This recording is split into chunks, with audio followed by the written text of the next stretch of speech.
Oke, sudah terlihat ya Mbak Nisa ya, Bapak Ibu ya? Sudah terlihat Bapak. Sudah ya? Oke. Terlihat. Oke, sebelumnya izin saya memperkenalkan diri ulang ya. Saya namanya Ramadan Rasyadi, tapi biasa dipanggil Didi. Nanti Bapak Ibu kalau dalam proses tanya jawab atau ingin bertanya gitu ya, panggil aja Mas Didi, nggak apa-apa, saya masih muda kok. Nah, saya di sini di BPJS Ketenagakerjaan itu kurang lebih sudah hampir 8 tahun ya, di mana tahun 2015 saya penempatan awal tuh di Bogor. Tahun 2001 diamanatkan pindah ke DKI Jakarta, tepatnya di kantor cabang Rawamangun. Kebetulan saya sebagai account representatif atau sebagai pembina untuk Soho Group ini.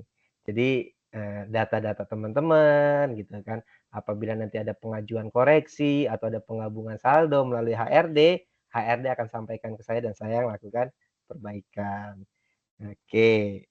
Jadi tahun lalu Bapak Ibu izin saya sudah diundang gitu ya. Mungkin ada beberapa dari teman-teman yang hadir di sini sudah paham terkait BPJS Ketenagakerjaan, manfaat programnya sudah banyak yang tahu. Nah, hari ini saya hadir hanya ingin merefresh pengetahuan terkait program di BPJS Ketenagakerjaan. Lalu nanti saya tambahkan juga ada manfaat layanan tambahan perumahan, termasuk nanti saya informasikan terkait jam sostek mobile. Nah, mudah-mudahan nanti dapat bermanfaat nih untuk teman-teman yang hadir di Zoom ini, dengan harapan teman-teman bisa sampaikan kepada rekan kita yang memang tidak mengikuti kegiatan Zoom pada hari ini.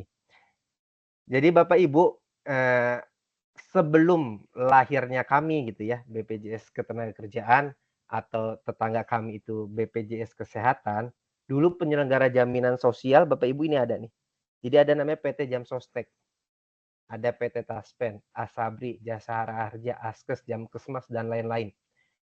Memang ini badan yang diamanatkan oleh negara di BUMN ya untuk melindungi atau memberikan jaminan sosial kepada rakyatnya, kepada masyarakat. Dulu sebelum BPJS Ketenagakerjaan itu kita namanya Jam Sostek gitu. Terus kalau BPJS Kesehatan dulu namanya PT Askes. Oke. Nah ini transformasi dari Perum Astek ke PT Jam Sostek dan BPJS Ketenagakerjaan. Jadi 3 badan ini atau 3 instansi ini atau 3 perusahaan ini perusahaan yang sama Bapak Ibu. Jadi kalau kita masih punya keluarga, saudara, kakek, nenek, orang tua yang masih punya kartu Perum Astek, itu boleh silakan cek di BPJS Ketenagakerjaan. Itu bisa kalau memang masih ada hak JHT-nya di sana, itu bisa diklaim. Termasuk PT Jam Sostek. Kalau masih ada kartu PT Jam Sostek untuk orang tua kita, monggo silakan dicek. Siapa tahu masih ada saldo JHT-nya dan bisa diklaim dan transformasinya.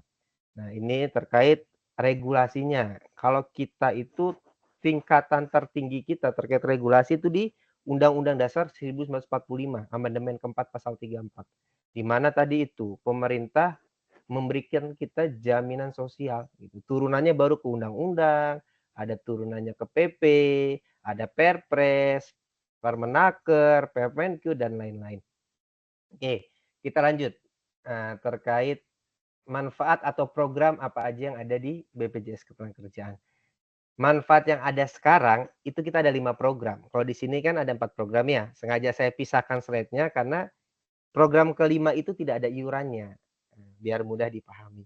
Jadi terkait Badan Penyelenggara Jaminan Sosial sesuai dengan Undang-Undang 24 tadi ya, itu BPJS Ketenagakerjaan diamanatkan untuk melindungi seluruh pekerja. Kalau BPJS Kesehatan itu untuk melindungi seluruh masyarakat untuk program kesehatan. Ini 2 instansi yang berbeda Bapak Ibu, jadi tidak bisa disamakan. Jadi kalau nanti pada saat pertanyaan terus menanyakan terkait BPJS Kesehatan ke saya, mohon maaf saya nggak bisa bantu karena saya nggak punya kapasitas untuk menjawab pertanyaan tersebut. Khawatirnya yang saya sampaikan nanti malah jadi salah gitu ya. Jadi lebih baik saya tidak menjawab terkait pertanyaan BPJS Kesehatan. Nah, terkait BPJS Ketenagakerjaan kita punya 5 program Bapak Ibu. 4 programnya ini teman-teman udah punya semua. Kecelakaan kerja, kematian, hari tua, pensiun. Ini teman-teman di Soho udah terdaftar semua. Nah, ada lagi satu lagi. Ini jaminan kehilangan pekerjaan. JKP. JKP itu sebagai reward atau insentif yang diberikan oleh pemerintah kepada perusahaan yang taat administrasi. Jadi tidak semua perusahaan di Indonesia itu memiliki manfaat JKP. Kenapa? Untuk perusahaan yang tidak administrasi tidak kita berikan tadi manfaat JKP. Nanti saya jelaskan lebih detail. Oke, kita lanjut. Untuk di BPJS Ketenagakerjaan sendiri Bapak Ibu ya, tadi kan kita ada 5 program. Terus kita dibagi ke 3 sektor. Sektor penerima upah, sektor bukan penerima upah, dan satu lagi sektor jasa konstruksi. Jadi kalau penerima upah ya Bapak Ibu, teman-teman, Mbak Nisa gitu yang kerja di Zoho, itu penerima upah. Saya bekerja di BPJS penerima upah. Yang bukan penerima upah siapa? Tadi pedagang, petani, nelayan, ojek online, supir, tukang parkir, buruh bangunan. Nah, itu bukan penerima upah. Itu yang sektor kedua. Sektor ketiga jasa konstruksi. Jadi semua kegiatan yang berhubungan dengan konstruksi seperti perbaikan jalan, pembangunan gedung, dan lain-lain, itu tenaga-tenaga kerja pemborong, kuli, tukang bangunan, dan lain itu wajib terdaftar di BPJS Ketenagakerjaan dengan sektor tadi jasa konstruksi.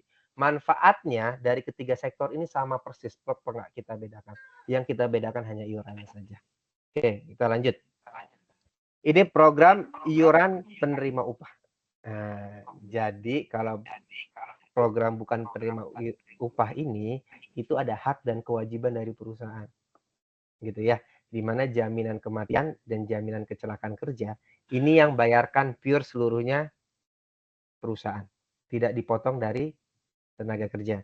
Tapi kalau jaminan hari tua dan jaminan pensiun, ini ada hak dan kewajiban dari tenaga kerja maupun perusahaan. Di mana JHT yang dibayarkan ke kami 5,7%, di mana 2%-nya dipotong dari gaji teman-teman, 3,7-nya subsidi dari perusahaan. Hasil 5,7-nya jadi tabungan teman-teman. Gitu ya. Terus termasuk jaminan pensiun JP. 3% yang masuk ke BPJS Ketenagakerjaan yang disetorkan, dibayarkan kami, 2%-nya yang bayarkan perusahaan, 1%-nya tenaga kerja. Tapi hasilnya nanti itu untuk pure seluruhnya untuk tenaga kerja. Gitu. Kita lanjut. Kita masuk ke manfaat program jaminan kecelakaan kerja. Jaminan yang pertama. Ini aku speednya rada cepet dikit, mudah-mudahan cukup jelas ya. Karena materi yang nanti akan saya sampaikan lumayan banyak gitu ya. Oke, masuk jaminan kecelakaan kerja. Kalau jaminan kecelakaan kerja, teman-teman ya, Bapak Ibu, kalau sesuai dengan narasi yang ada di undang-undang, jadi kecelakaan kerja adalah kecelakaan yang terjadi akibat hubungan kerja, termasuk penyakit yang timbul karena hubungan kerja, demikian pula kecelakaan yang terjadi dari rumah menuju kantor atau sebaliknya melalui jalan yang wajar dilalui. Suatu kasus dinyatakan kasus kecelakaan kerja apabila terdapat ruda paksa. Nah, ini di garis bawah ini ruda paksa nih.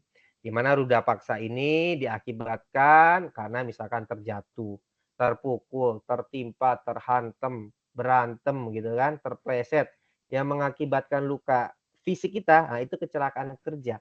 Kalau ada pertanyaan, Mas Didi, misalkan saya di kantor kelelahan, terus saya pingsan, itu kecelakaan kerja bukan? Bukan. Itu kalau pingsan mungkin kelelahan karena mungkin lagi meriang atau batuk pilek gitu ya, itu pakainya BPJS Kesehatan, berobatnya di rumah sakit pakai BPJS Kesehatan. Karena kalau di kita tadi ada ruda paksa, misalkan kita di kantor kelelahan, pingsan, terus kita terjatuh, kepala kita misalkan terbentur ujung meja. Nah, luka yang diakibatkan terbentur ujung meja itulah yang kita cover, yang kita obati sampai dengan luka di kepala itu sembuh. Nah, itu kecelakaan kerja. Jadi teman-teman harapannya termasuk HRD gitu ya, sudah bisa nih mengetahui mana yang kasus kecelakaan kerja, mana yang bukan. Jadi nanti peruntukannya tepat. Mana pakai BPJS Kesehatan, mana pakai BPJS Ketenagakerjaan. Ruang lingkup untuk JKK di sini ada 4, teman-teman. Yang pertama, jelas di kantor tempat kita bekerja. Yang kedua, tadi perjalanan dari rumah menuju kantor atau sebaliknya. Apabila terjadi resiko kecelakaan di jalan, itu termasuk kecelakaan. Dengan tanda kutip ya, pada saat di perjalanan, teman-teman tidak boleh mampir-mampir dulu.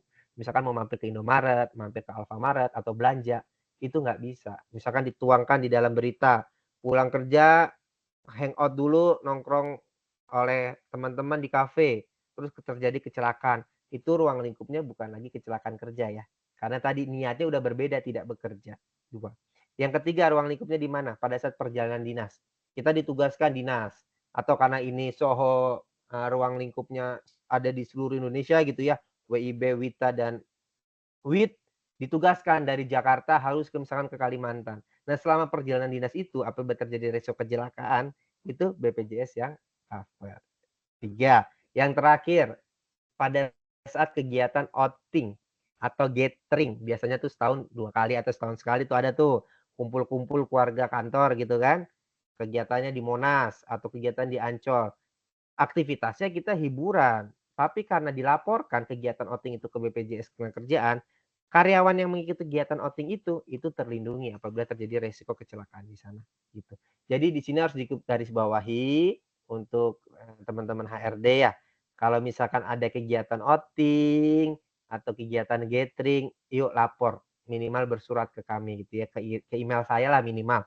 Lapor bahwa ada kegiatan, tanggal berapa, hari apa, di mana. Jadi teman-teman yang kegiatan outing di sana itu terlindungi. Kalau nggak ada surat pemberitahuan, itu nanti nggak kita lindungi. Nah, seperti itu ya. Untuk kecelakaan kerja, manfaatnya apa sih yang diterima? Yang pertama itu biaya pengangkutan. Pengangkutannya itu bisa darat, laut, udara gitu kan, sungai, danau sesuai dengan kebutuhan. Kebutuhan lokasi dari lokasi kecelakaan ke rumah sakit akumulasinya. Di mana darat, sungai, danau itu 5 juta rupiah, laut 2 juta, udara 10 juta. Ini maksimal ya Bapak Ibu ya. Lalu selain biaya pengangkutan yang kita ganti, itu ada biaya perawatan dan pengobatan. Di mana untuk kasus di BPJS Ketenagakerjaan apabila terjadi kecelakaan kerja, biayanya unlimited. Berapapun yang dibutuhkan agar tenaga kerja ini bisa sembuh dengan total, itu pasti kita cover. Bahkan ada tambahan untuk perawatan di rumah home care dengan maksimal untuk home care 20 juta rupiah maksimal 1 tahun. Nah, home care ini nanti yang putuskan si dokter. Nah, kira-kira boleh nggak home care? Kalau memang boleh, nah ada limitnya seperti itu. Selain biaya pengobatan dan perawatan yang unlimited, kita juga ada nih STMB kita sebut, santunan sementara tidak mampu bekerja.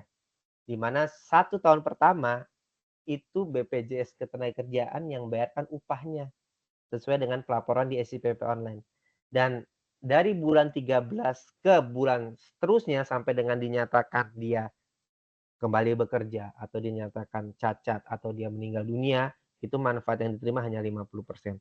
Untuk STMB ini nanti gaji yang dibayarkan ke BPJS itu ditransfer ke rekening perusahaan dengan harapan karena yang mengalami kecelakaan kerja ini tidak menghasilkan value untuk perusahaan, perusahaan jangan pecat, jangan di-PHK. Tetap dipekerjakan sampai dia sembuh dulu nih, gitu kan. Atau misalkan kalau memang sudah diputuskan dia cacat, ya lain cerita. Atau meninggal dunia kan lain cerita. Seperti itu ya. Lalu kalau misalkan kecelakaan kerja, dia mengalami cacat. Di sini ada cacat fungsi, anatomis, dan sebagian. Ada prosentasenya, ada perhitungannya. Itu yang menentukan nanti dokter. Nah, kalau untuk cacat ini, santunannya kita transfer langsung ke rekening tenaga kerja. Rekening ke orang yang mengalami musibah. Lalu yang terakhir, kecelakaan kerja meninggal dunia, dapat lagi santunan, gitu kan. Santunannya nanti yang diklaim atau diproses oleh ahli warisnya. Lanjut ya. Nggak kerja. Oke, masuk ke jaminan kematian. Jadi jaminan kematian ini tadi meninggal dunia berarti bukan karena kecelakaan kerja. Meninggal dunia di luar akibat kecelakaan kerja. Bebas meninggalnya, mau dia meninggal karena sakit gitu kan, sakit pakai BPJS Kesehatan, terus dia meninggal tenaga kerjanya, berarti nanti dapat manfaat kematiannya dari BPJS Ketenagakerjaan. Atau misalkan yang ekstrim lagi, meninggal maaf-maaf nih karena misalkan dibunuh atau bunuh diri gitu kan. Kalau di asuransi swasta itu nggak bisa tuh diklaim tuh. Tapi kalau di BPJS Ketenagakerjaan, selama dia memang memiliki akte kematian dari Disnaker gitu kan, akte kematian dari Dukcapil, nah itu bisa diklaim. Akan kita berikan manfaat jaminan kematiannya kepada ahli warisnya. Dengan total manfaat yang diterima 42 juta rupiah. Mau dia upahnya per bulan hanya 3 juta atau dia upahnya per bulan 100 juta, manfaatnya sama. Di mana di situ juga ada manfaat beasiswa. dengan total manfaat beasiswa itu Rp174 juta. Nah, gitu. Kalau manfaat beasiswa ini kita berikan setiap tahun dengan maksimal 2 orang anak dengan syarat menjadi peserta BPJS Ketenagakerjaan minimal 3 tahun. Kalau peserta BPJS hanya setahun, terus tenaga kerja meninggal dunia meninggal karena sakit, dapat nggak Mas Didi manfaat beasiswa? Tidak, karena tadi dilihat sudah ada iuran belum selama 3 tahun. Kalau sudah ada, baru ada manfaat hak beasiswa untuk ahli warisnya, di mana tadi ahli warisnya maksimal 2 orang. Terus setiap tahun diberikan beasiswa untuk derajat TK dan SD itu 1,5 juta setiap tahun. Untuk SMP itu 2 juta rupiah. SMA 3 juta dan perguruan tinggi S1 itu 12 juta rupiah. Ini bisa dilihat di sini. Dan untuk beasiswa itu akan berakhir pada saat ya tadi peserta penerima beasiswa ini sudah yang jelas tadi sudah lulus sekolah atau sudah usia 23 tahun atau sudah menikah atau sudah bekerja baru manfaat beasiswanya putus. Oke, untuk susunan ahli waris apabila terjadi resiko tadi meninggal dunia gitu kan santunannya beralihnya ke ahli waris. Ahli warisnya kita nggak boleh milih Bapak Ibu. Udah ditentukan di undang-undang. Jadi untuk ahli waris yang pertama kita dari horizontal dulu. Janda atau dudanya dulu ditinggalkan. Baru vertikal. Kita lihat anaknya. Pada saat anaknya tidak ada baru beralih ke orang tua. Orang tuanya nggak ada, anaknya juga udah nggak ada gitu. Janda dudanya nggak ada, punya cucu, berarti ke cucu. Nah, kalau nggak ada semua punya kakek nenek, atau lanjut lagi ke saudara kandung, mertua. Kalau nggak punya semuanya, dana yang tidak bisa diklaim tersebut karena tidak punya waris atau tidak punya surat wasiat, akan kita kembalikan ke negara, ke dana jaminan sosial, ke dana DJSN. Oke, yang ketiga, manfaat kita yang ketiga, jaminan hari tua. Nah, jaminan hari tua ini teman-teman yakin lah, mungkin hampir 98% atau 99% yang hadir di sini udah paham nih terkait jaminan hari tua. Kenapa? Karena ini yang kita nanti-nantikan, ini tabungan kita, ini masa depan kita gitu ya. Nah, pada saat nanti kita sudah usia pensiun, kita sudah misalkan sudah resign, sudah berhenti bekerja, kita bisa ambil nih jaminan hari tua ini, tabungan kita. Yang tadi kita hanya dipotong 2%, tapi kita memperolehnya 5,7%. Untuk jaminan hari tua, kapan kita boleh klaim gitu ya. Jadi kita nggak boleh seenaknya mau ngambil karena kita sudah diatur di regulasi ya di undang-undang ya. Di mana untuk teman-teman yang bisa mencairkan jaminan hari tua, syaratnya yang pertama, ini pilihannya. Yang pertama kalau sudah sampai 56 tahun. Kalau ada teman-teman tenaga kerja yang sudah usia 56 tahun, itu boleh langsung diambil JHT-nya tanpa harus dinonaktifkan kepesertaannya itu bisa. Misalkan usia pensiun di Soho ada yang nyampe 60 tahun. Ya sudah, 56 tahun diambil dulu JHT-nya, nah sisa bulan dia sampai dengan 60 tahunnya diiurkan lagi. Jadi nanti nabungannya dari nol lagi. Itu satu. Yang kedua, meninggal dunia atau secara total tetap itu jelas, wajib dicairkan. Yang ketiga, tenaga kerja sudah berhenti atau sudah di PHK. Nah itu teman-teman bisa tuh banyak tuh sekarang yang kalau menurut survei kami gitu ya. Jadi 60% yang klaim JHT itu rata-rata tuh usianya 35 tahun ke bawah. Usia-usia yang baru bekerja setahun, 2 tahun, 5 tahun di perusahaan, dia karena ingin mencari pekerjaan yang lebih baik, dia resign, berhenti dulu. Nah, sebelum dia masuk ke perusahaan yang baru, diambil dulu tuh JHT-nya. Seperti itu. Atau yang keempat, tenaga kerja asing yang kembali ke negaranya atau warga negara Indonesia yang pindah ke luar negeri, itu silakan diambil dulu JHT-nya. Nah, untuk poin 1 sampai 4 yang bagian atas ini, itu tadi pencairannya 100% seluruhnya, gitu kan. Nah, untuk yang poin 1, 2 yang di bawah ini, itu bisa klaim 10% atau 30%, klaim sebagiannya, dengan syarat minimal kepesertaan 10 tahun. Itu boleh, silakan. Monggo kalau mau ambil, boleh ajukan ke lapak asik gitu ya. Tapi saya tidak rekomendasikan. Kenapa? Karena pada saat klaim 10% ini nanti ada surat pernyataan bersedia dipotong pajak secara progresif. Kasihan, nanti pajak yang standarnya hanya 5% aja, ini bisa misalkan kalau saldonya besar, pajaknya bisa sampai 15%, bahkan bisa sampai 35%. Jadi nggak saya rekomendasikan. Oke, kita lanjut ya. Untuk manfaat keempat, jaminan pensiun. Nah ini, jaminan pensiun. Kalau JHT itu kan tadi tabungan ya, tabungan pada saat kita berhenti bekerja, kita punya tabungan kita ambil semuanya. Tabungan pada saat kita pensiun kita ambil semuanya. Nah kalau filosofi jaminan pensiun ini seperti halnya pensiunan di pegawai negeri sipil di ASN. Apa itu? Pengganti penghasilan pada saat kita usia pensiun. Jadi setiap bulan kita diberikan manfaat pensiun ini oleh pemerintah melalui BPJS Ketenagakerjaan, tapi dengan syarat dan ketentuan yang berlaku. Di mana untuk jaminan pensiun diterima setiap bulan pada saat masa iurnya, masa iur JP itu sudah 15 tahun. Kalau belum 15 tahun manfaatnya sekaligus. Contoh misalkan, nah, karena kita manfaat pensiun ini kan baru launching di 2015 ya. 2015. Di 2015 launching, Soho mendaftarkan tenaga kerja di jaminan pensiun.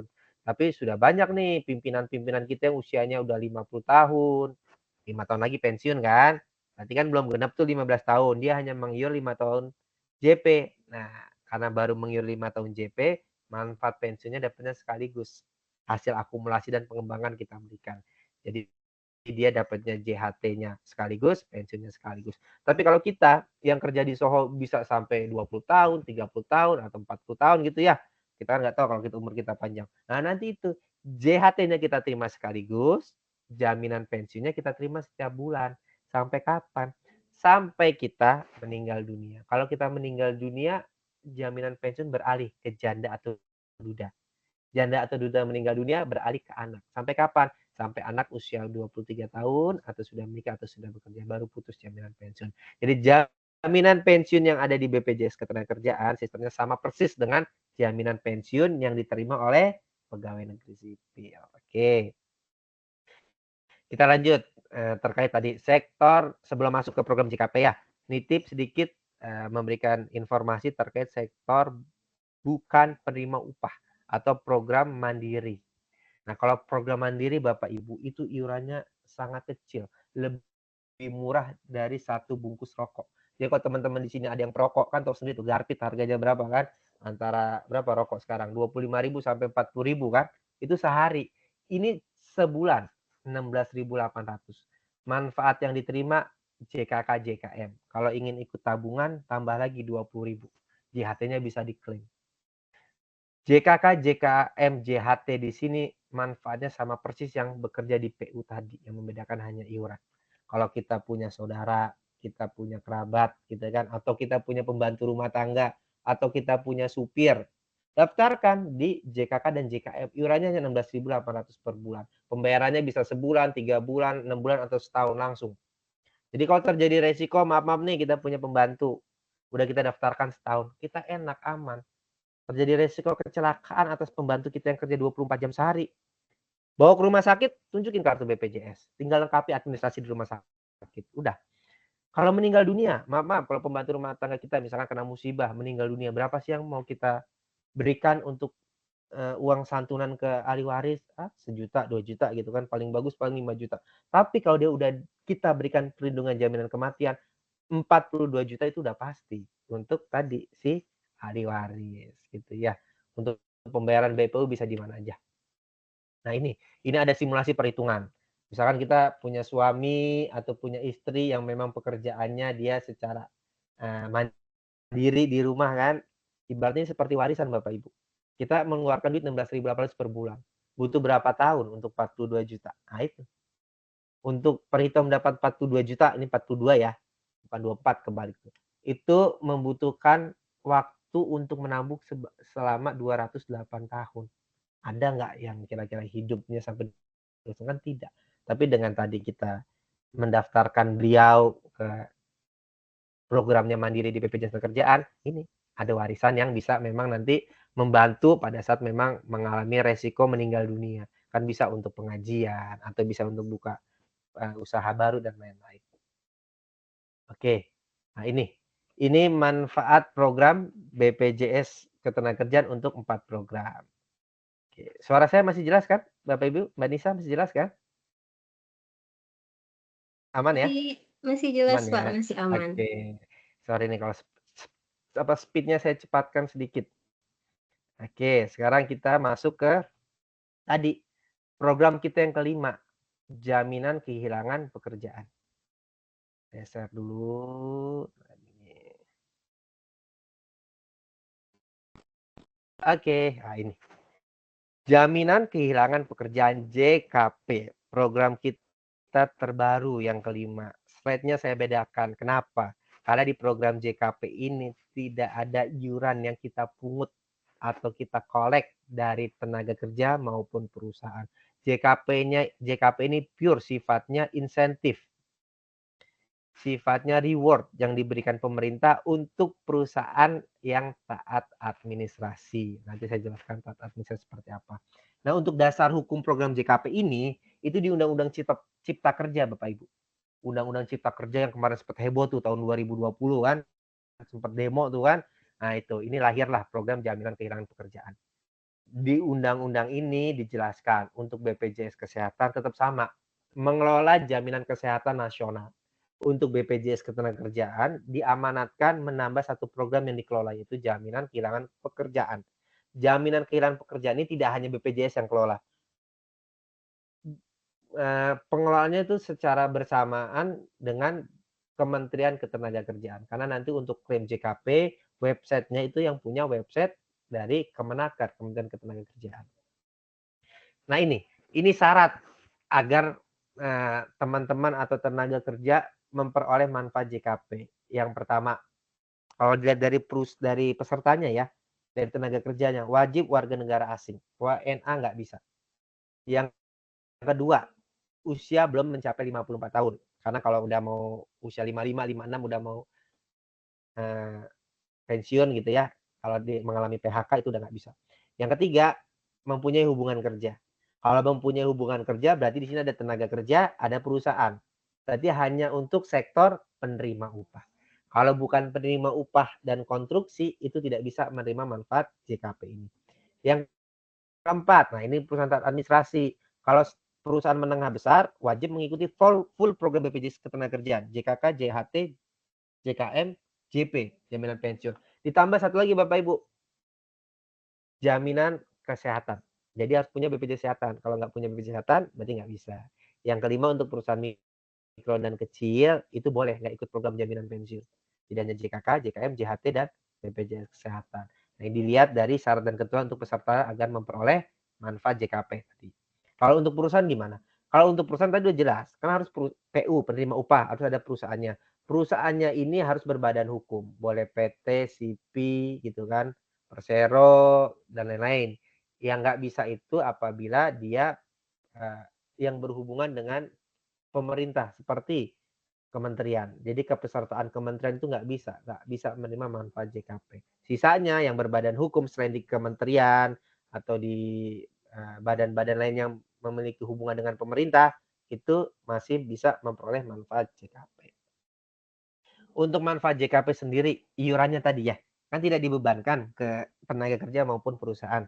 Dari mana sih iuran JKP ini? Iuran JKP total 0,46%, di mana 0,14 dan 0,10 itu rekomposisi iuran JKK dan JKM. Rekomposisinya pun tidak kita tagih ke perusahaan. Ini perusahaan sudah bayar iuran JKK kan tadi misalnya 0,24, JKM 0,3, masuk tuh iurannya ke BPJS. Secara internal BPJS baru diambil lagi 0,1 dan 0,14-nya. Dan ada subsidi dari pemerintah 0,22%.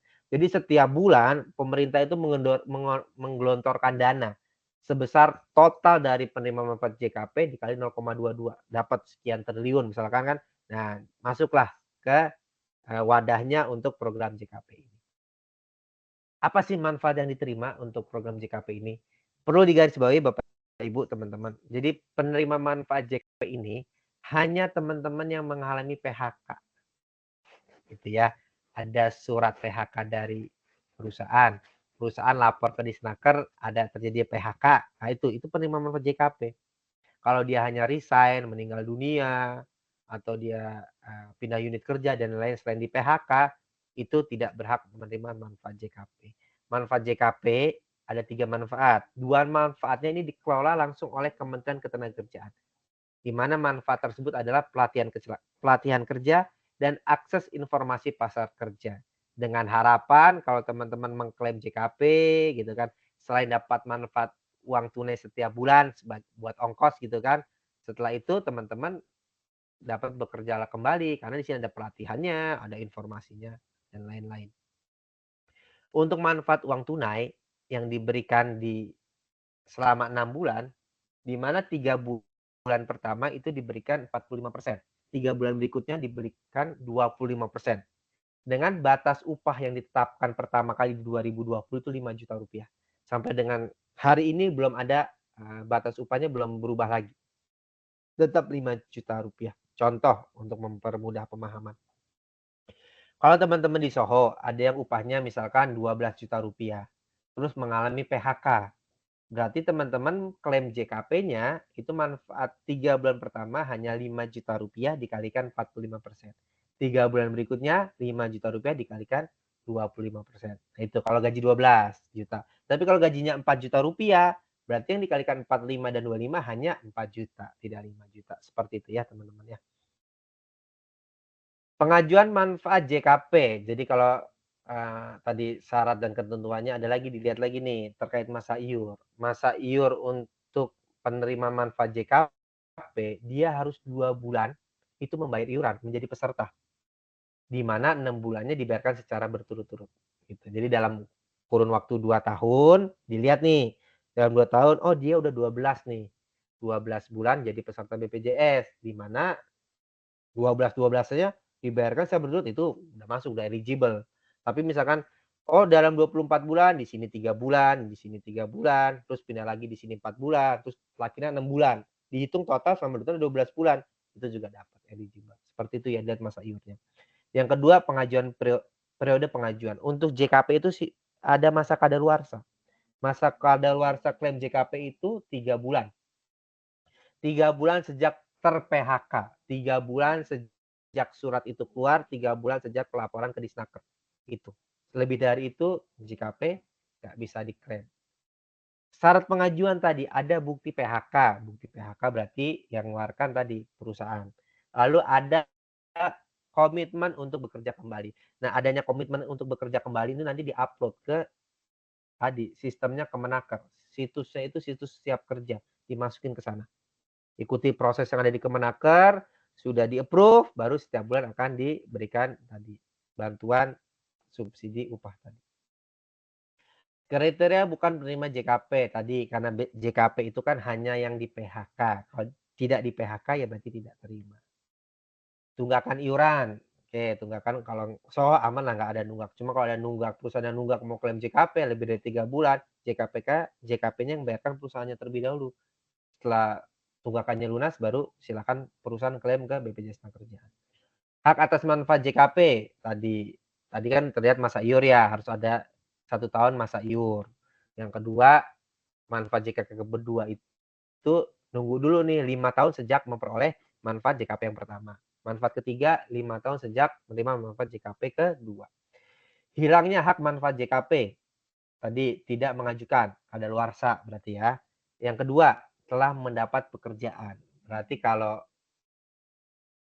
klaim JKP 2 bulan langsung terima kerja lagi, berarti bulan ketiga, 4, 5, dan 6 sudah tidak kita transfer untuk santunan upahnya ya, santunan tadi gajinya. Tadi yang terakhir, meninggal dunia. Manfaat JKP tidak bisa diwariskan. Jadi kalau penerima manfaat JKP meninggal dunia sudah akan hangus dengan sendirinya. Oke, ini demikian untuk presentasi manfaat program. Ada 5 program di BPJS Ketenagakerjaan. Ada tambahan lagi dari saya. Ada tambahan, nggak apa-apa ya, masih ada waktunya kan? Masih aman lah ya, sekitar 10 Masih, sampai Pak, 15 masih menit aman, lagi Pak. ya. Oke, sebelum kita masuk ke pertanyaan. Aku buka lagi tambahan sebentar.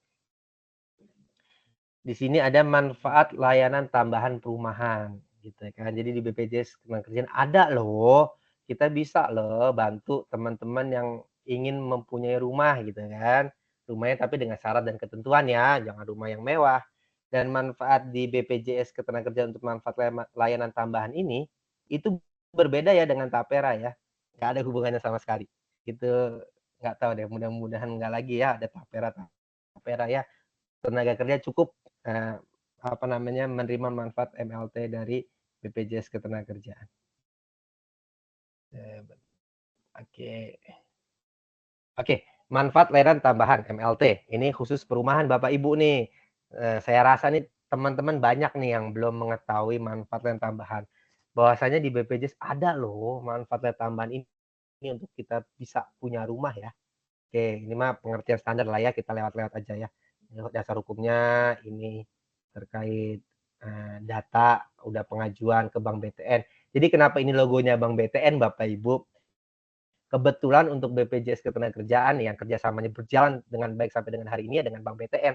Jadi kalau teman-teman berminat, monggo lah ke kantor cabang utama Bank BTN, ingin mengajukan rumah gitu kan. Kalau KPR biasa kan ya teman-teman bisa dapat informasinya di sana kan. Tapi kalau dengan bantuan BPJS Ketenagakerjaan karena teman-teman peserta BPJS, nanti ada subsidi dari BPJS. Jadi iurannya nanti kita teman-teman membayar iuran dibantu BPJS Ketenagakerjaan. Nanti ada simulasinya. Nah, ini suku bunga. Jadi untuk produk manfaat layanan tambahan, teman-teman ya, kita ada 4 manfaat yang teman-teman atau Bapak Ibu bisa pakai fasilitas ini. Yang pertama tadi KPR, kita mau beli rumah gitu kan, baik rumah susun atau apartemen, termasuk take over kredit, itu bisa pakai manfaat tadi kita mau beli rumah. Yang kedua, pinjaman uang muka perumahan. Nah, kita mau bayar uang mukanya aja dulu deh. Pinjam nih pakai manfaat BPJS Ketenagakerjaan juga bisa. Lalu ada pinjaman renovasi perumahan. Kalau saya udah punya rumah, tapi saya pengen renovasi nih, butuh biaya. Berarti kan kita harus minjem duit di bank. Nah, cicilannya pakai manfaat MLT yang ada di BPJS Ketenagakerjaan gitu. Termasuk untuk para kontraktor-kontraktor apabila butuh dana, itu bisa pakai manfaat BPJS Ketenagakerjaan. Di mana untuk manfaat dari tadi MLT tadi ya, itu hitungannya kalau PUMP, KPR, terus uang muka perumahan gitu kan, itu 3% ditambah BI rate. Kalau untuk konstruksi 4% ditambah BI rate. Jadi pasti ini lebih kecil daripada KPR yang ditawarkan oleh bank terkait. Nanti teman bisa adu tuh, bisa cek gitu ya. Kalau BI rate ini kan tentukan pemerintah kan. Kalau kita hanya plus 3% atau plus 4%. Karena sisanya nanti yang bayarkan BPJS Ketenagakerjaan. Nah, ini syaratnya. Atau ini kriterianya. Untuk KPR, berarti untuk kita beli rumah gitu kan, plafon kreditnya itu sampai dengan 500 juta. Jadi kalau harga rumah 501 juta itu udah nggak bisa. Cari rumah yang di bawah 500 juta gitu ya. Kalau nyari di Jakarta ya susah lah ya. Ini untuk teman-teman nih yang misalkan yang di Bogor, yang di daerah, harga 500 juta tuh udah lumayan tuh dapat ukuran apa 74, 60 gitu kan, atau mungkin ada yang 100 itu ada. Jangka waktunya 30 tahun atau 20 tahun ya. Kalau untuk uang muka perumahan, nah ini 150 juta. Jangka waktunya nanti disesuaikan. Lalu untuk renovasi rumah 200 juta ininya plafonnya. Jangka waktunya nanti disesuaikan gitu kan. Kalau konstruksi plafonnya sesuai kebutuhan, jangka waktu juga nanti kan disesuaikan juga. Oke, ini. Jadi kalau persyaratan yang dilihat oleh BPJS Ketenagakerjaan gitu ya, itu yang penting perusahaan taat administrasi. Karena untuk pengajuan MLT ini, semua pengecekan itu dilakukan oleh pihak bank, Bapak Ibu. Dia lihat dulu tuh BI checkingnya. Dia punya kredit yang macet nggak? Dia punya hutang banyak nggak? Selama di kriteria approval dari perbankannya di approve, yakinlah kalau sama BPJS pasti kita approve selama dia perusahaan taat administrasi. Karena untuk pemberkasannya ini udah by online. Jadi bukan teman-teman yang datang ke kantor BPJS untuk minta approval, tidak. Teman-teman ngajukan ke Bank BTN cek oke, nanti Bank BTN akan minta persetujuan oleh kami. Khusus untuk teman-teman yang bekerja di Soho, karena pembinanya saya, AR-nya saya yang approve. Selama saya lihat, oh udah 1 tahun, pasti saya approve. Seperti itu ya. Nah, ini pengajuannya ya, tata caranya teman-teman kalau mau mengajukan rumah itu silakan ke Bank BTN. Oke. Nah, ini contoh-contoh rumah Bapak Ibu ya. Ini ada rumah di Babelan nih. Dan contohnya rumah dengan harga tuh harga ada diskonnya dengan harga 310 juta. dicicil misalkan berapa tahun, 20 tahun gitu kan. Di mana total yang angsuran 600 juta itu 151 jutanya itu yang bayarkan BPJS. Gitu. Jadi kalau KPR biasa ya bayar sendiri, tapi kalau dengan bantuan BPJS itu ada subsidi 151 juta. Jadi kalau kita KPR biasa misalkan cicilan per bulan 2.500.000 karena pakai program BPJS Ketenagakerjaan, kita cicilannya hanya 2 juta rupiah, 500 ribunya BPJS yang bayarkan. Dan manfaat ini tidak kita ambil atau tidak berpengaruh ke manfaat lainnya. Kita nggak ngambil ke saldo JHT atau ke JP, itu udah tersendiri. Ini pure manfaat layanan tambahan. Seperti itu ya. Lagi nggak? Nanti slide ini kan sama pihak HRD bisa di-share ya. Nah, ini ada nih rumah yang 391 juta, subsidinya 400 juta, dan lain-lain seperti itu ya.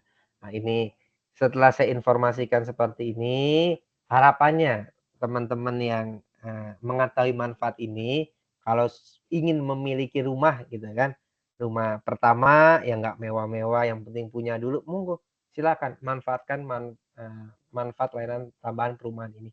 Karena ini memang dikhususkan untuk teman-teman peserta BPJS Ketenagakerjaan. Dan ini yang terakhir, sebentar, terkait jam sostek mobile.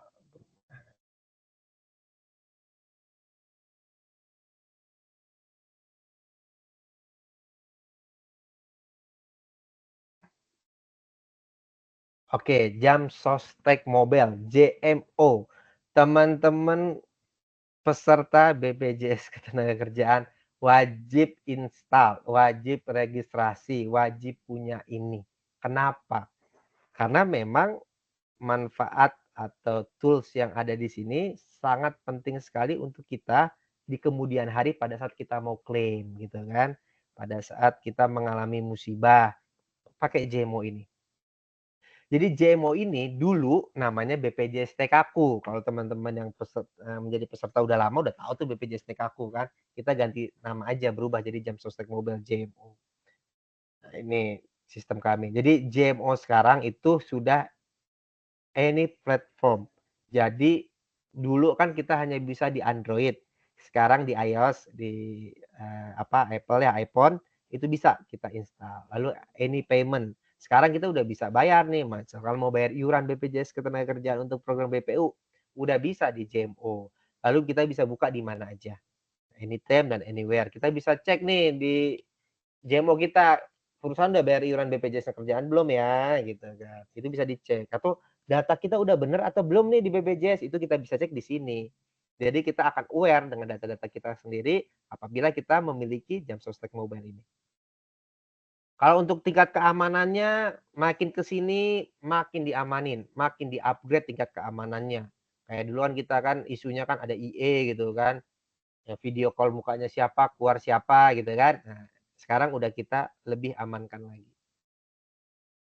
Nah ini manfaat. Jadi manajemen akun, data-data kita. Kita bisa cek nih.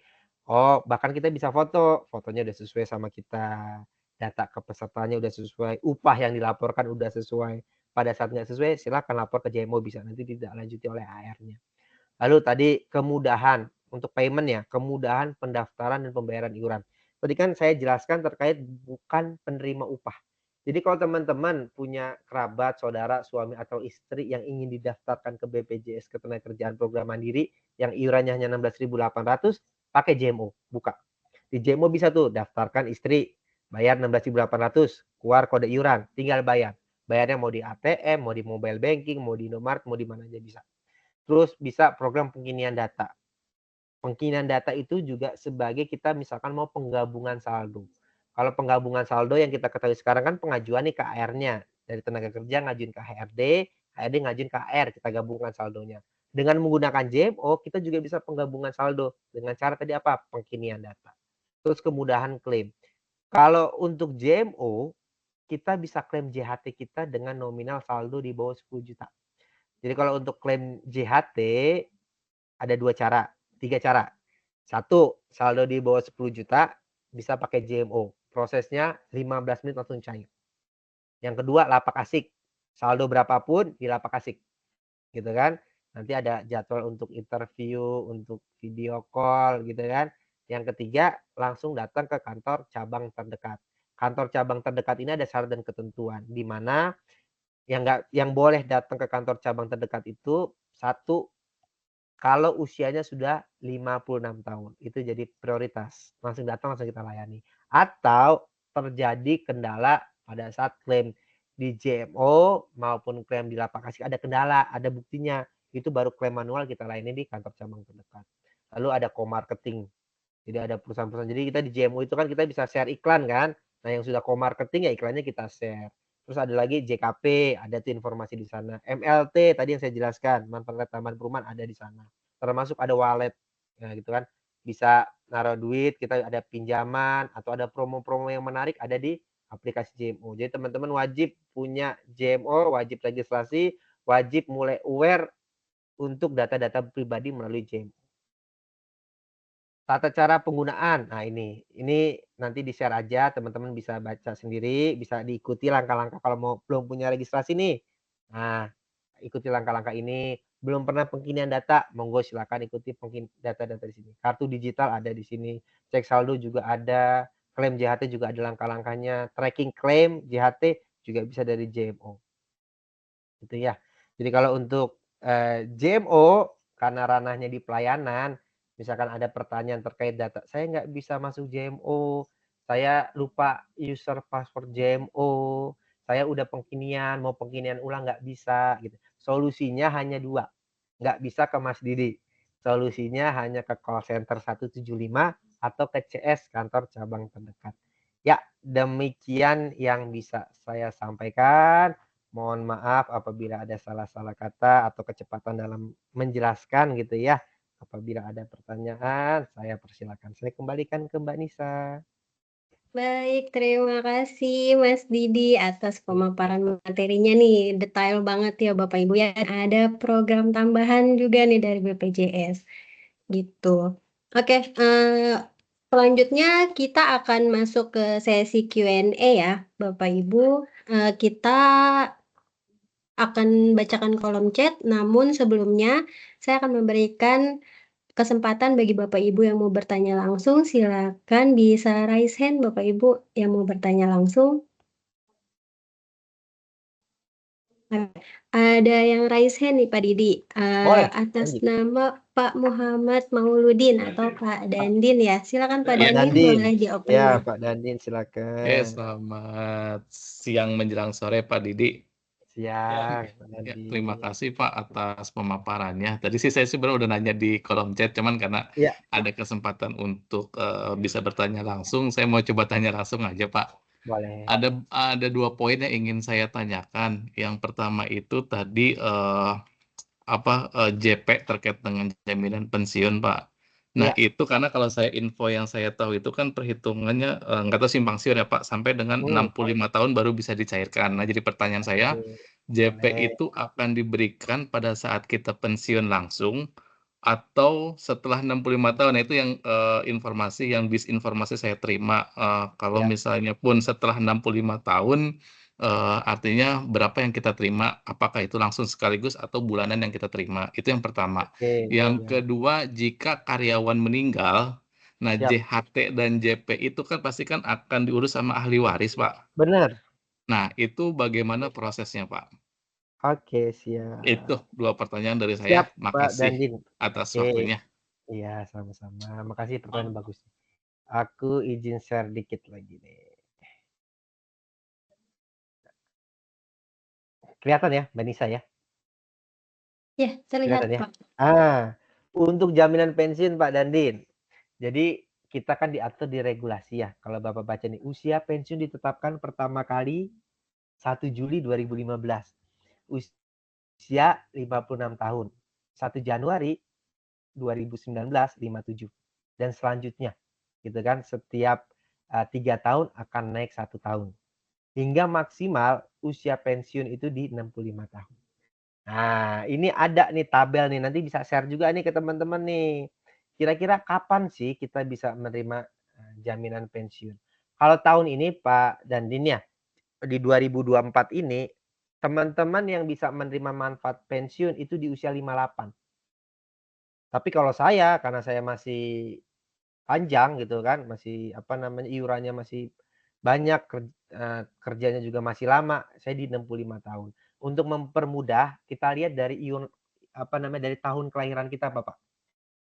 Kalau teman-teman ada yang lahirnya di antara tadi nih, misalnya gini, di 969 sampai 70 tahun, itu bisa klaim jaminan pensiun di usia 60 tahun, gitu kan. Hitungan ini tuh mengacu pada saat ini nih, di undang-undang ini nih, gitu. Nah, kalau saya karena saya kelahiran 1992, nah saya di atas 1979. Atau teman-teman yang kelahiran 1980, udah pasti ngambil jaminan pensiunnya di usia 65 tahun. Karena berlaku tadi ada diatur di undang-undang. Setiap 3 tahun sekali usia pensiun nasional Indonesia naik 1 tahun. Seperti itu Pak Dandin ya, semoga menjawab. Nah, tergantung nih nanti Pak Dandin usianya kelahiran tahun berapa, lihat di sini aja ketahuan tuh kapan bisa ngambil jaminan pensiun. Oke, artinya Oke, maaf Pak, saya ya langsung boleh, respon Pak. Artinya boleh. ini maksimumnya di 65 tahun berarti ya Pak? Artinya Iya, setelah 77 itu tetap hitungannya 65 tahun ya? iya 77 Oke, itu 64 Pak, sorry. Masih 77 6 kan? ya. Ya artinya 64. batas maksimumnya itu di 65. Artinya setelah itu ya pokoknya umur kita di Udah 65 baru bisa 65. mencairkan. Iya, bener. Oke, Setelah kalian oke, clear berarti Pak. satu. Clear ya. Nanti ini share aja, aku share ke Bu Pinca atau ke Bu Siti ya. Nanti di-share ke teman-teman bisa ngeliat nih. Oh, saya di 65 karena masih muda. Mbak Nisa karena masih muda, kita nanti Pak usia pensiunnya di 65 tahun. Jadi tabungan Pak kita Didi, banyak. Hmm, maaf Pak Didi, itu akan dibayarkan sekaligus langsung atau iya. nanti jatuhnya bulanan Pak Didi? Penjelasan selanjutnya tadi. Kalau teman-teman sudah mengiur jaminan pensiun 15 tahun, itu teman-teman terimanya bulanan. Tapi kalau belum 15 tahun, terimanya sekaligus. Dilihat lagi dong. Nah, Pak Dandin ini udah 15 tahun belum? Pas dicek, oh hanya 14 tahun 9 bulan. Ya udah, JP-nya kita berikan sekaligus, Pak. Nggak per bulan. Tapi kalau saya, karena saya mungkin iuran jaminan pensiun nanti sampai 30 tahun iuran saya, Pak, ya saya terimanya setiap bulan. Sampai saya meninggal. Saya terima 65, ternyata meninggal 66, Pak. Terus anak saya udah pada kerja semua, istri saya juga udah nggak ada. Ya sudah, itu memang resiko saya, Pak. Jadi sisanya ya saya bersodakolah untuk pemerintah kan gitu, Pak ya. Kan gini, kalau di BPJS Ketenagakerjaan, Pak, jaminan sosial gitu tuh sifatnya gotong royong, Pak.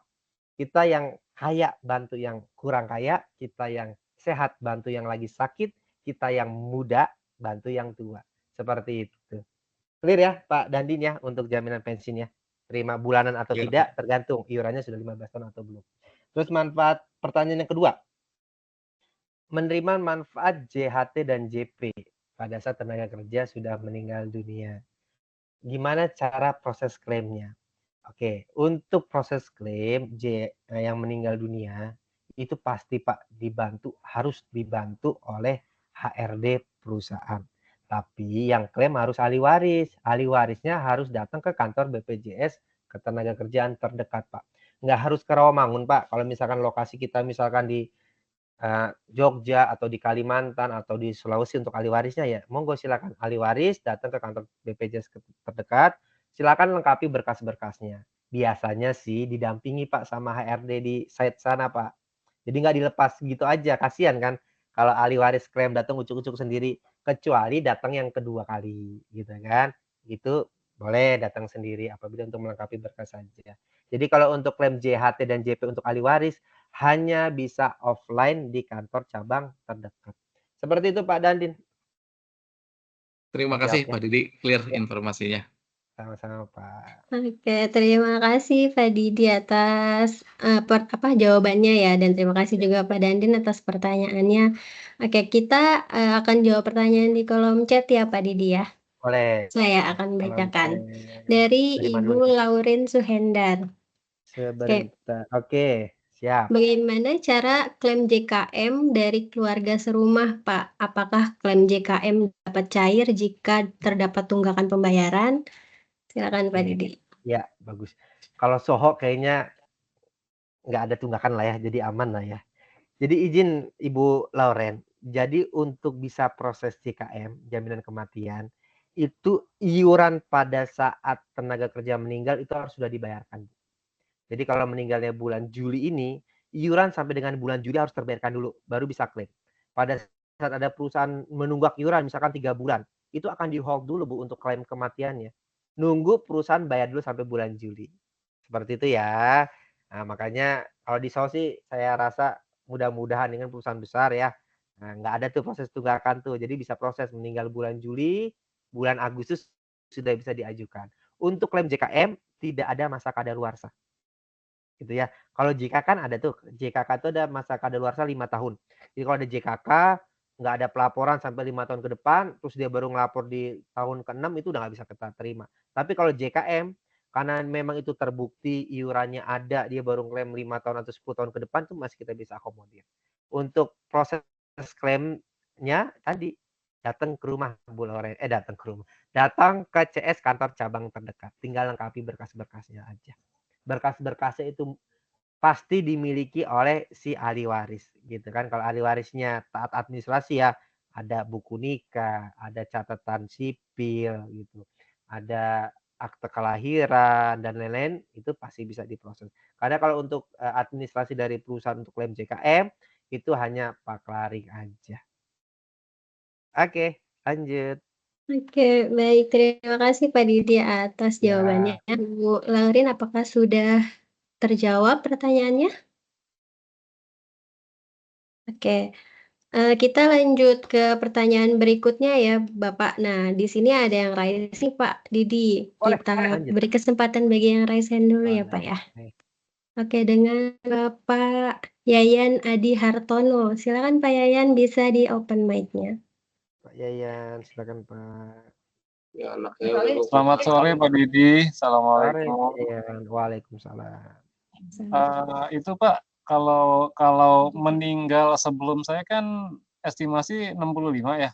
Ya, Kalau meninggal sebelumnya misalnya ya, iya. sebelum masa usia pensiun sudah Heeh, almarhum gitu ya. Nah itu, iya.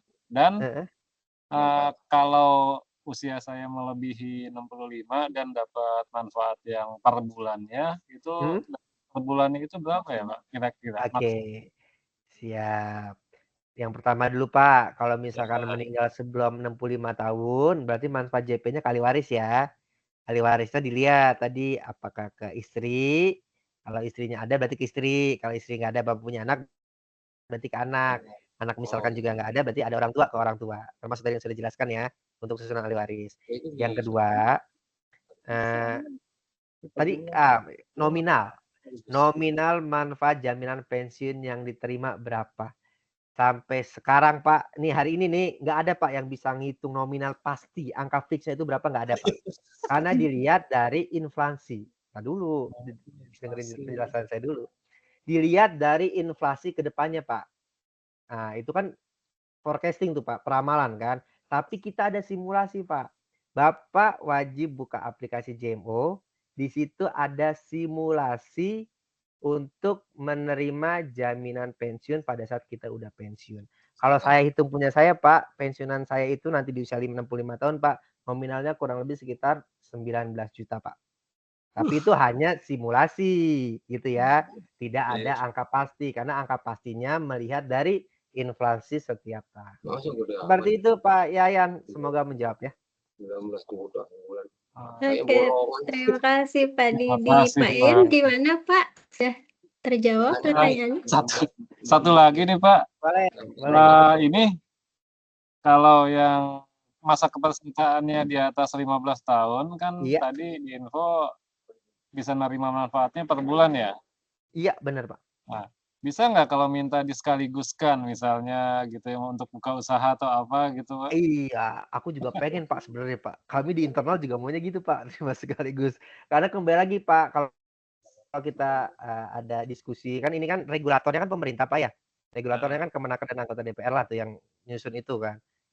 Nggak bisa karena filosofi dari jaminan sosial kan itu Pak. Kita yang kaya bantu yang kurang kaya, kita yang sehat bantu yang susah, kita yang muda bantu yang tua. Nah, dari situ makanya kita nggak bisa milih, Pak. Kalau boleh milih mah aku juga mau, Pak, karena aku juga ngitung sendiri kan.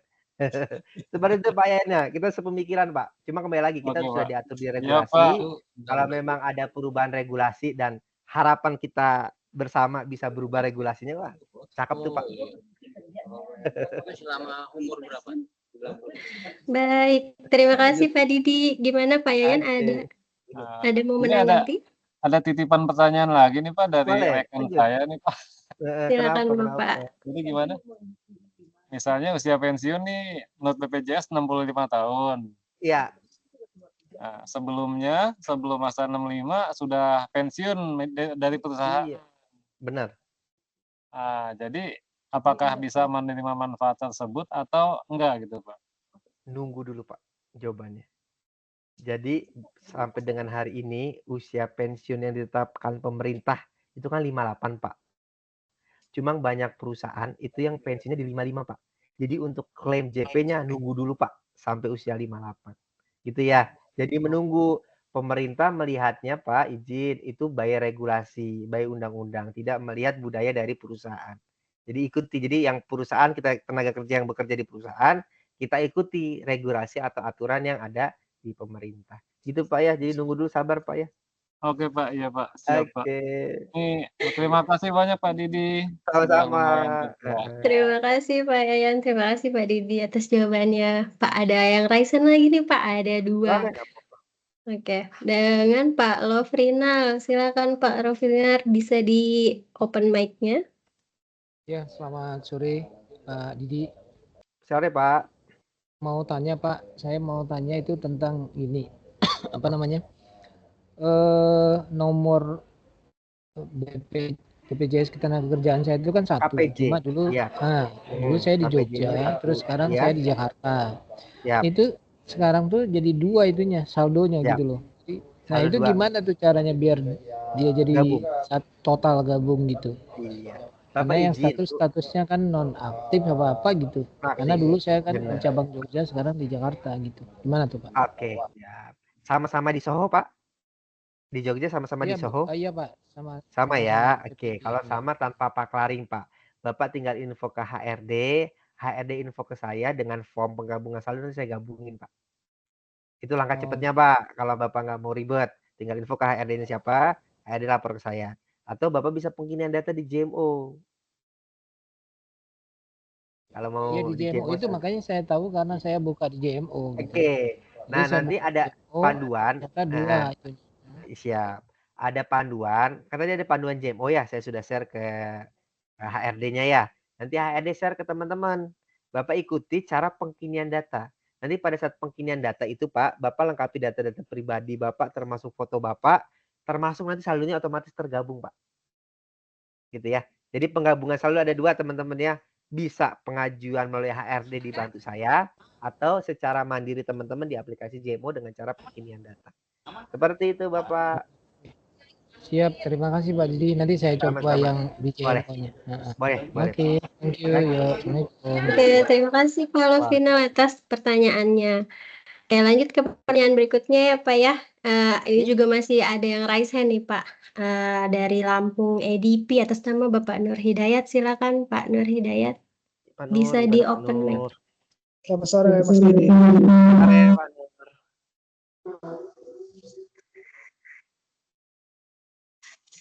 Ya, mau tanya Pak. Siap. Ini kan saya pernah mengajukan pengkinian data Pak ya, atau perubahan data. Ya. Kebetulan waktu itu saya pernah ngurus langsung ke BPJS, ke tenaga kerjaan yang di cabang. Nah, menurut saya ke sana, kantor sana, menurut mereka ini karena saya masih bekerja di kantor, jadi harus melalui HRD pusat.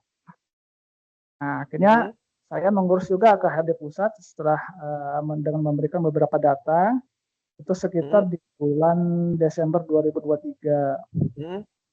Nah, setelah saya urus lama, sekitar di bulan Februari, saya tanyakan kembali, itu belum berubah-berubah datanya Pak. Akhirnya atas saran dari PPG Pusat, saya harus ke cabang sana gitu untuk menanyakan. Nah, begitu saya ke cabang sana untuk menanyakan hal itu, mereka memberikan pesan kalau perubahan data akan dilakukan, mungkin menunggu lagi sekitar 2 hari gitu kan Pak ya. Nah nanti saya disuruh lihat cek di JIN-U-nya itu dengan baru.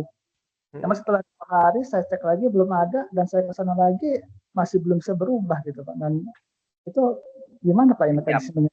Siap. Bapak izin. Bapak merubah data atau penggabungan saldo? Berubah data Pak. Berubah data NIK ya? Yang diubah NIK-nya atau NIK? Merubah data NIK. Dan itu kepesertaan aktif Pak ya? Iya. Karena izin Pak, terkait perubahan data, kita ada 2 ya. Perubahan data Bapak masih atau teman-teman masih aktif bekerja di Soho, atau perubahan data kepesertaan sudah nonaktif. Jadi misalnya teman-teman punya histori dulu punya nonaktif gitu ya. Nah, untuk 2 kasus ini tindakannya berbeda Pak. Kalau masih aktif wajib saya koreksi Pak. Kalau Bapak masih di Soho wajib saya koreksi dengan tadi pengajuannya dikirimkan ke saya. Yang kedua, kalau sudah nonaktif memang harus ke CS karena Bapak harus difoto dulu. Nah, kalau memang tadi kasus Bapak masih aktif, coba ditelusuri Pak, ke HRD-nya siapa, coba ditanya lagi Pak. Karena semua koreksi yang masuk ke saya Pak, itu pasti saya kerjakan maksimal 2 hari kerja Pak. Nah, coba dulu pengajuannya di mana. Kalau nggak titip aja ke Mbak Nisa nih, ada Mbak Nisa nih, atau ada Bu Siti, ada Bu Pince. Coba nanti Bapak ke Bu Pince, nanti aku coba colek Bu Pince. Aku Bu Pince deh. Nanti kita kawal Pak. Karena untuk perubahan data Pak itu nggak sulit Pak, mudah. Selama berkas lengkap dan dia aktif, itu nanti tinggal saya ubah aja. Cepet Pak prosesnya Pak. Nanti nggak apa-apa Pak. Untuk Pak Nur, kita kawal lagi Pak. Mudah-mudahan karena udah dilaporkan ke saya, langsung saya nanti minta datanya sama Bu Pins gitu ya. Nanti langsung saya eksekusi di sore ini. Gitu Pak Nur ya. Ya, makasih Pak. Oke. Baik, terima kasih Pak Didi atas jawabannya. Pak Nur nanti kita bantu lagi ya Pak ya. Iya, dikawal bantu Mbak Nisa ya. Oke. Oke. Masuk ke pertanyaan berikutnya Pak yang ada di kolom chat nih. Oke, dari Bapak Anang Effendi. Pak, jaminan pensiun yang sudah 15 tahun bekerja itu besaran per bulannya berapa Pak? Nah, Tadi ini ada sudah pertanyaan. terjawab ya. Iya. Kalau besaran pastinya kita nggak tahu, karena kan dilihat dari nominal gaji, masa hidupnya berapa tahun. Adanya simulasi Pak. Bapak boleh simulasikan di aplikasi JMO. Angkanya nggak jauh-jauh dari situ Pak. Oke, lanjut. Terima kasih Pak Didi. Ke pertanyaan berikutnya ya Pak ya, dari Batam SVP, yaitu dengan Pak Novan nih Pak. Pak, bagaimana cara cari nomor JHT di PT lama yang tidak digabungkan ke JHT kerja saat ini nih, apabila PT lama tidak bisa berikan nomornya? Gitu, jadi mungkin udah menghubungi PT lamanya tapi nggak dikasih nih Pak. Hanya bisa datang ke CS kantor cabang terdekat dengan bawa bukti pendukung. Jadi kan kita query-nya Pak, kalau CS itu dia query-nya by NIK Pak. NIK dicek, tapi Bapak punya paklaring, NIK dicek nggak ada. Dulu kan kita NIK kan nggak jadi mandatori Pak, dulu kan NIK cuma hanya nama. Nah kalau NIK nggak ada dicek, nanti sama CS itu dia punya lagi khusus tools ngecek by nama sama tanggal lahir, dicek lagi. Nah, nggak ketemu juga ya, berarti nggak terdaftar Pak di sana Pak. Jadi kalau Bapak ke CS, nanti teman-teman CS akan query data Bapak, itu tadi menggunakan nomor NIK, kalau nggak ketemu nama lahir, nama lengkap dan tanggal lahir. Itu ke CS Pak. Jadi Bapak kalau mau tanya, silakan ke CS kantor cabang terdekat. Itu pasti dibantu kok Pak, di query, dicari. Seperti itu. Oke, terima kasih Pak Didi. Nah, ini ada pertanyaan tambahan nih Pak. Ternyata di PT lamanya menggunakan NIK lama, jadi berubah juga nih Pak NIK-nya. Itu tetap terdaftar ya Pak? Iya, jadi gini, kan NIK yang lama itu kalau memang belum ada perubahan data kan masih terekam.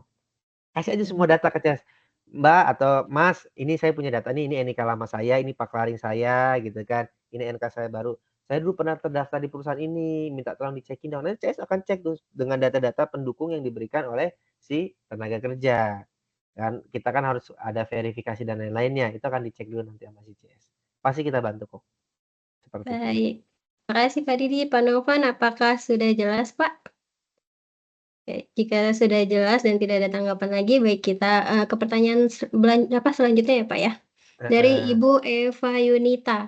Pak, apakah jaminan pensiunan untuk klaimnya pada saat pensiun nanti susah Pak? Susah, Susah Pak. nggak nih Pak jaminan pensiun Oke. klaimnya? Kalau Terus syarat jaminan klaimnya apa aja? iya, kalau jaminan pensiun itu sangat mudah Bu, nggak susah. Karena jaminan pensiun itu nanti meneruskan JHT. Jadi kan Ibu klaim dulu JHT dulu nih. JHT klaim, udah ada data-data Ibu datang lagi klaim JP, udah tinggal bawa kartu aja Bu, kan data-data Ibu ada di sistem kami pada saat klaim JHT. Gitu ya. Jadi kalau dibilang susah, enggak ada yang susah. Dan gini, kalau untuk jaminan pensiun Bu, itu baru yang bisa rasakan itu kepada ahli waris. Karena kan jaminan pensiun yang dirasakan ke tenaga kerja langsung kan belum ada Bu ya. Karena kan tadi ada batas iur 15 tahun bekerja. Kita baru launching jaminan pensiun 2015. 15 tahun dari 2015 kan 2030. Belum ada tuh yang tenaga kerja langsung merasakan jaminan pensiun kan. Nanti di 2030 baru ada. Nah, yang sudah merasakan jaminan pensiun itu hanya untuk ahli waris yang suaminya bekerja atau istrinya bekerja terus meninggal dunia, meninggalkan manfaat jaminan pensiun. Nah, itu bisa diklaim. Nah, untuk klaim ini itu ada pelaporan. Pelaporan yang wajib datang ke kantor setiap 3 bulan. Jadi kalau ada ahli waris yang ingin klaim JP, itu ada kewajiban per 3 bulan sekali harus lapor ke BPJS Ketenagakerjaan. Seperti itu. Oke, jadi nggak Oke. susah ya Pak ya klaim Enggak JP susah. ya Pak ya? Iya. Oke. Oke, apa sudah cukup menjawab Bu Eva atau ada tanggapan? Nah, jika tidak ada, kita ke pertanyaan selanjutnya. Ya. Boleh. Ya, silakan Bu Eva. Bapak, kalau misalnya kartunya kita nggak ada nih, Iya. itu mesti minta cetak ulang ke HRD atau gimana ya kartu Kalau pensiunnya? HRD nggak bisa, nanti dicetaknya sama Nggak bisa CS-nya. Kak? Iya. Oh, ke CS-nya. Iya, jadi kan pada saat klaim JHT kan udah ada datanya tuh. Pas mau klaim JP misalkan kartunya hilang, nanti CS bantu cetakin. Oh, itu perlu bikin surat keterangan hilang polisi nggak? Nggak ada, sekarang Oh, udah nggak nggak ada. perlu. Surat tilangan kepolisian tuh udah nggak ada sekarang, Bu. Oh, jadi kita cukup bawa data kita KTP aja, aja, KTP. iya. KTP, buku rekening gitu kan. Nah, tinggal klik. Oh, baik Pak. Makasih Oke. Pak infonya. Sama-sama, Ibu. Terima kasih Bu Eva atas pertanyaannya. Pak, kalau misalnya JMO itu bisa nggak ya Pak? Kan tadi kalau ke CS kan dicetakin kartu nih. Tapi kalau kita nunjukin JMO-nya apa ada Pak kartunya di situ? Atau bagaimana? JMO Ada nggak? ada. Di JMO ada, pasti ada di JMO gitu ya. Kalau ada di JMO berarti nanti tinggal cetak aja dari JMO. Tapi kalau di Oke. JMO nggak ada, HRD nggak mungkin bisa bantu kan? Karena sudah nonaktif kan? Nah, minta nanti dibantu sama CS. Oke, berarti bisa melalui JMO atau bisa Atau langsung ke CS ya Pak ya? iya, kita pastikan. Terima kasih Pak Didi. Ke pertanyaan Oke. selanjutnya ya Pak. Boleh. Oke, dari Pak Theodorus, apakah yang harus dilakukan jika data upah yang terdaftar di BPJS tidak sesuai dengan upah real yang kita terima nih Pak? Iya, yang Silakan, Bu. pertama itikat baik gitu ya. Coba tanya dulu ke HRD, kenapa nih nggak sesuai, kenapa nih gitu kan. Kalau jawaban HRD masuk akal, bisa diterima ya sudah. Tapi kalau misalkan masih nggak mau nih, saya harus sesuai nih, Bapak lapor aja di JMO. Ada pelaporan upah tidak sesuai. Nanti masuk ke kami, nanti kita tindak lanjuti Pak. Kita konfirmasi ke HRD gitu, atau ke perusahaannya ya. Oke, baik. Terima kasih Pak Didi. Dari Pak Theodorus, apakah ada tanggapan Pak? Atau sudah jelas?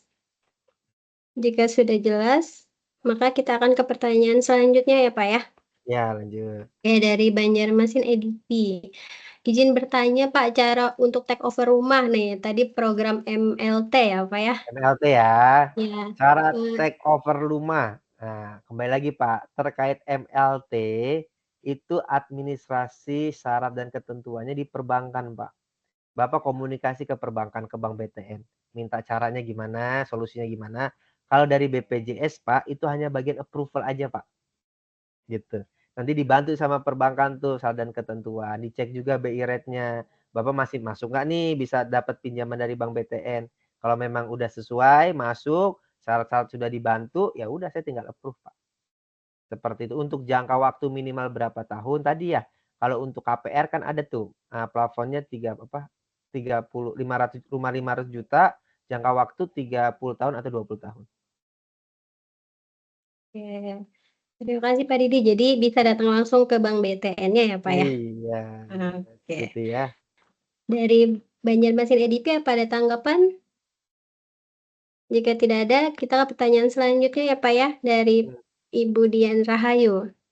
Oke, siang Pak Didi. Penerima upah meninggal dunia pada tahun 2021 nih Pak, usianya 52 tahun. Apakah ada Ya. batas waktu pencairan JKM dan JHT dari tanggal penerima upah meninggal dunia? Tidak ada. Kalau untuk kasus meninggal dunia, kita tunggu sampai kesiapan ahli waris ya. Kesiapan ahli waris, kesiapan berkas, kalau sudah siap, berkas sudah lengkap, tinggal ajukan aja. Nggak ada masa kadaluarsa. Oke, begitu juga dengan JHT-nya ya Pak ya? Iya, JHT, JKM-nya, termasuk JP-nya kan nanti dicairkan sekaligus kan? Oke. Nah. Baik, terima kasih Pak Didi. Oke. Ibu Ayu, apakah ada tanggapan? Oke, jika tidak ada, akan ke pertanyaan selanjutnya ya Pak ya. Dari Ibu Marina Tamara. Siang Pak Didi, izin bertanya. Yang pertama, ada 2 pertanyaan nih Pak. Yang pertama, pengambilan manfaat program-program jaminan BPJS, apakah akan dikenakan pajak progresif berjenjang nantinya? Mungkin satu dulu ya Pak. Satu dulu ya. Jawabannya tidak semua, Bu. Yang kena pajak progresif pada saat Ibu sudah pernah klaim 10% untuk JHT. Untuk JKK, JKM, atau JP nggak ada, Bu.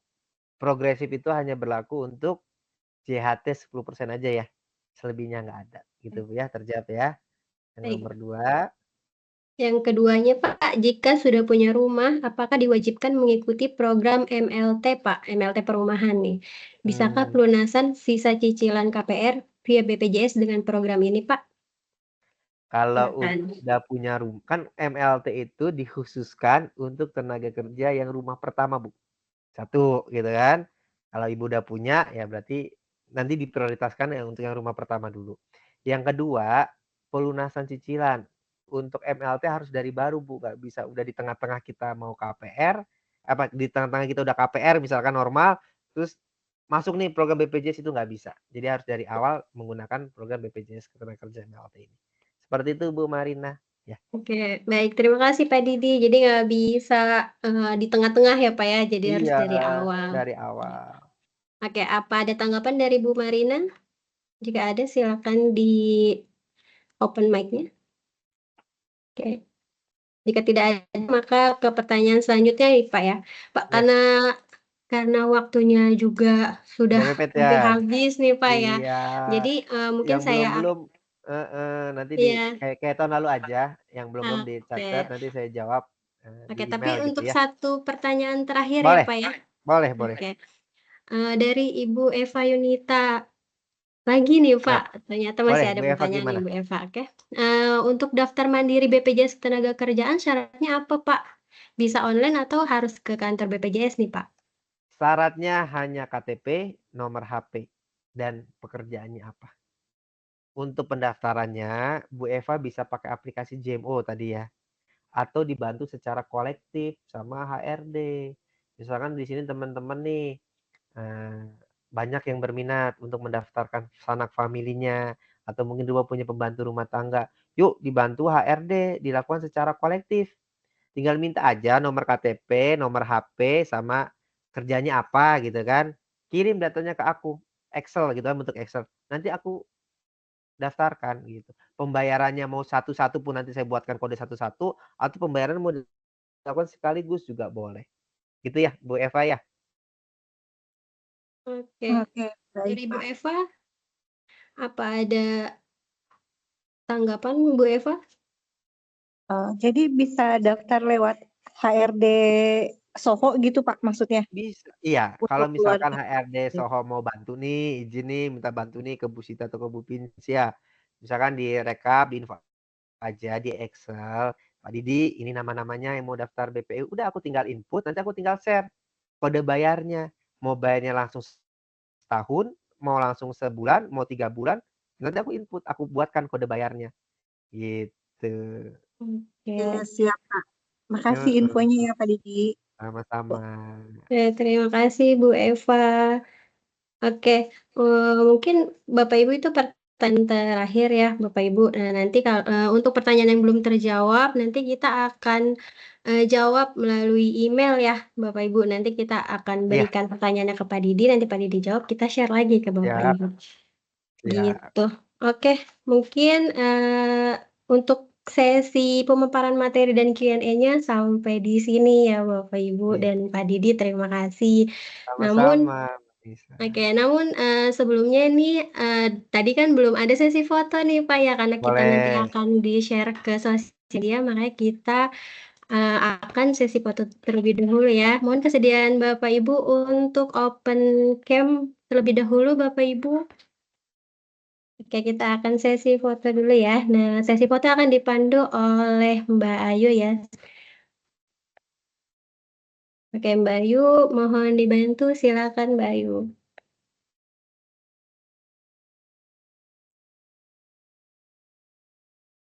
Oke, selamat sore Bapak Ibu. Ya, silakan untuk open kameranya. Nanti kita akan foto bersama yang kita posting di media sosial ya.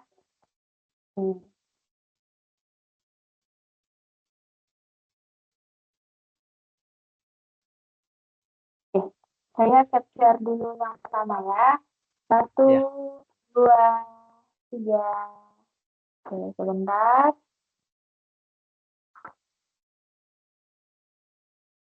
Oke. 1, 2, 3. Oke. Yang terakhir 1, 2, 3. Oke, terima kasih Bapak Ibu atas kesediaannya untuk foto bersama ini. Jangan lupa dan komen di konten media sosial kita. Silakan Bu Anissa dilanjutkan kembali. Baik, terima kasih Mbak Ayu atas bantuannya. Baik, terima kasih kepada Mas Didi atas pemaparan materinya yang sangat detail Iya, dan sama-sama. jawaban-jawabannya ya, dan mohon maaf kepada Bapak Ibu yang jawabannya belum terjawab pada sesi ini nih. Nah, tapi nanti tetap akan dijawab ya oleh Pak Didi ya, Pak Didi ya. Siap.